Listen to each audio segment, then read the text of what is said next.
spring colors are in bloom, we start thinking about summer entertaining. And whether cooking for 2 or 22, we have all struggled with this question: when is my meat cooked? Okay, here with the answer to this question, we've got Chef Randy Feltis. Thank you, Randy. Because this can actually ruin your whole night. If you're entertaining and you're thinking, you're taking the chicken out and you're thinking, am I going to poison everyone, or is it going to be an amazing evening? You know, it's just going to cost a little extra when you have to call Domino's. Exactly. It has happened. We work too hard and we spend too much money on our food. Yes. The last thing you want to do is ruin it. Right. Whether it's undercooked or whether it's overcooked. I guess undercooked you can always bring it up, but overcooked, you're done. It's thrown in the garbage. It's over. It's terrible. Right? Yeah. Okay, so how do we know? We're going to be looking at different cuts. Pork, chicken, you've got some fish there. What fish is it? That's trout. Rainbow. Shrimp and lobster. We've got a few really good points there. Yeah. I want to start with the whole thermometer thing. I mean, we can Google that. Yeah, we can just poke that in and Google that. But I want to talk about things you can't Google, like love and feelings, right? That's what I want to talk about today, and that's what we really need to discuss. There is a few other things you can kind of touch and feel, but it really is about the energy of cooking. Okay? All so right. we're going to start with the cheater, because I like to cheat a little bit too. Let's cheat. So if you take your finger and you just touch your cheek right here, so that's rare. On a steak, okay? So your chin here, everyone can do this too. Your chin here, that's medium rare. Oh, that feels like a nice medium rare steak right there. Right? And then medium. As long as you haven't any work done. I'm ruining my makeup. No, you're good. And then up here, you want to stay away from this. This is well done. If you're like poking yourself in the head or your wife in the head, you're like, baby, you overcooked it. If it's like, I got a forehead here. So that's what you want to stay away from. So you're like, you want it down here. Right? But in order to get that feel, we got to get some gloves on here. I want you to really feel the protein before you cook it, because it is about the energy, and it's about, this is a pork tenderloin. And if you feel this, it's actually quite soft. So pork, you can actually cook a lot less than, say, like a butt, or even like, say, the loin, right? So you can bring that to like 145 degrees, but you can really cook that to a medium rare. Okay, so you're feeling it beforehand to know how much, what the doneness should be. Just to kind of feel it, and so when you feel it after it's cooked, right, if you take that off, then just cook this one up, feel that, see how it's kind of firmed up. So what you have to keep in mind is... I'm going to poke you with the glove. You can poke that, right? What you have to keep in mind is all the molecules, they get kind of warm and they expand. Now when you go overcooked, they expand too much and all the blood breaks out. So what it does, it puffs up. And you can see this one's a lot puffier than this one. It puffs up and then you let it rest and it comes back down, all the juices settle, and then you can carve. So let's take a look at this pork, okay?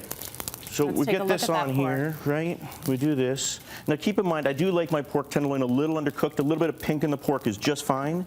And oh my stars, keep a look at that, right? You just used the touch test to figure that out, I just used the touch test, didn't do anything else.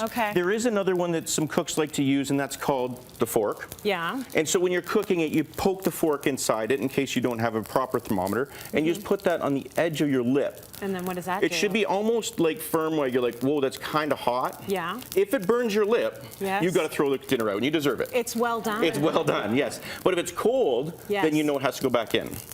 So that could be kind of like with our chicken here, right? So we take our chicken and we kind of leave it in there for a few minutes. A few seconds, I guess. And then it's nice and warm to the touch. When you open it up, it is massively juicy inside. It's very tender. And gorgeous, right? And cooked through. Okay, so I like the fork test. The fork test I feel like that might work for me more. Well, I mean, the thermometer would be my thing that I would go to every time, but the fork test is sort of an easy way to It's a little bit easier. And if you don't like it on the lip, because you think that's just the back of the wrist is fine too. And that being said, if you're doing the pork or even the chicken, a whole bunch of like pink juices come out, probably not a good thing. You have to keep it in a little bit longer. If the juices turn clear, you're well on your way. You're close. You're there. Okay, clear juices. Now, fish. So everyone thinks in restaurants, people are really scared of fish, and I think like kind of what they do is they overcook it because they're scared of it. But everyone in the restaurant thinks these chefs have magical wands and they wave it. And it's like, you didn't make my fish fishy, right? It's like, yeah, it's true. That's why we're in business.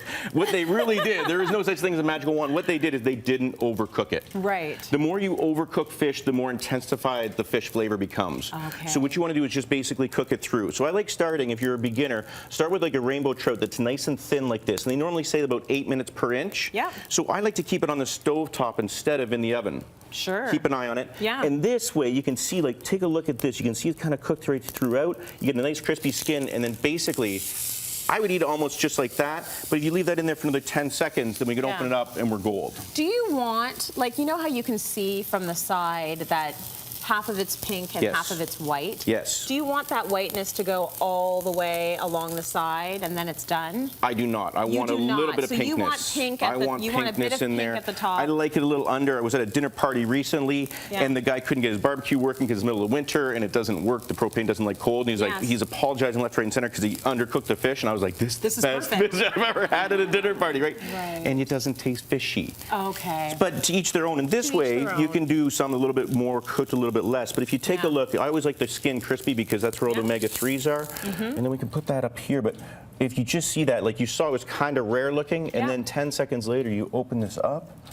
And oh my stars, that is absolute perfection. Still very tender. Very tender. Okay, now shrimp. I think shrimp would be relatively easy. That's like, it's almost like just a color situation. It goes from one color to the other, and then it turns color, and it's done. Bing, bang, boom, you got it. It turns red. And it's actually the coolest and easiest thing to do. If you're just a beginner cook, you just poach the shrimp. It's not a big deal. You actually do them in the pan as well. If they get bright red like this one here, that's really well, and that's done. That's awesome. If they start losing their color, you've kind of overcooked them. But you can also tell how much they tighten up. This is the exact same shrimp, and you see how like one's kind of loose and the other one's tightened up? Right? But the best way to really tell if the shrimp is cooked, and this is the beautiful thing with shrimp, is just it's cooked. Because there's always more. Nobody knows, right? It's not like you took a bite of the Chateaubriand. Oh, there you go. And if you take a look inside, it'll be white all the way through. Okay. Which is perfect. All right. Color test for sure. Lobster. Lobster. How do we know? A crustacean, right? So it is a timing thing. It's almost like baking a cake, but not quite. I steam my lobsters because it's the best method of success. If you take a look in here, I've got a little bit of white wine, some basil, some thyme, some citrus, orange, grapefruit, lemon, all kinds of good stuff. Drop your lobster in 10 minutes per pound. So if it's a pound and a half, 15 minutes steam, put a lid on there. Okay, 15 minutes, you can walk back, no big deal. And steaming it, you really have a hard time overcooking it. Okay. What you want to do then is let it rest upside down.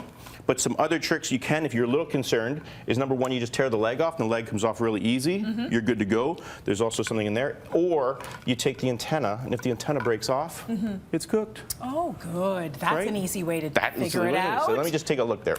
Oh, there we go. There we go. It's done.